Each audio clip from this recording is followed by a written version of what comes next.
TV4 News at 10, Hawaii's only one-hour late newscast. I think it's great that we're finally going to get bike lanes. It's very important for people to feel safe. It is not a done deal yet, but city officials move closer to giving the go-ahead nod to a new bike lane.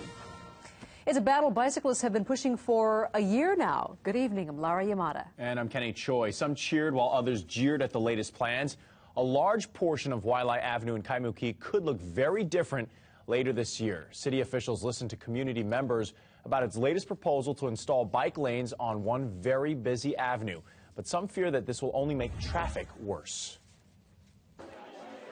Bikers like Roxanne Havercourt wanted to show off their T-shirts to support bike lanes on Waialae Avenue.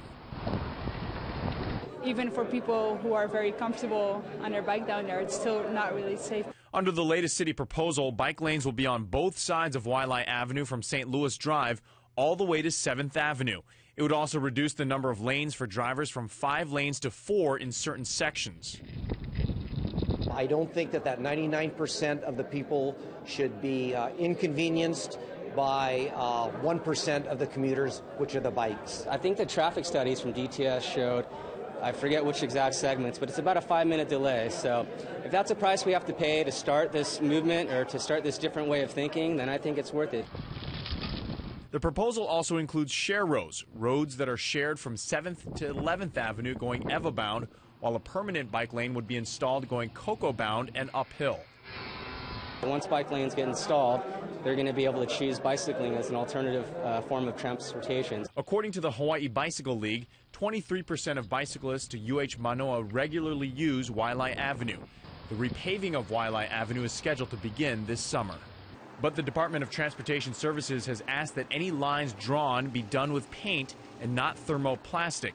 That would make redrawing lines cheaper for the city if plans for the bike lanes are finalized later this year.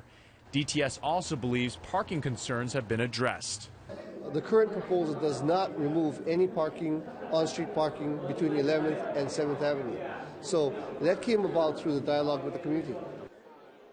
A city official says there are still ongoing discussions with the Sacred Hearts Academy and the McDonald's on Waialae Avenue to address some traffic concerns in those areas. Tonight, between 100 to 200 residents showed up to the meeting.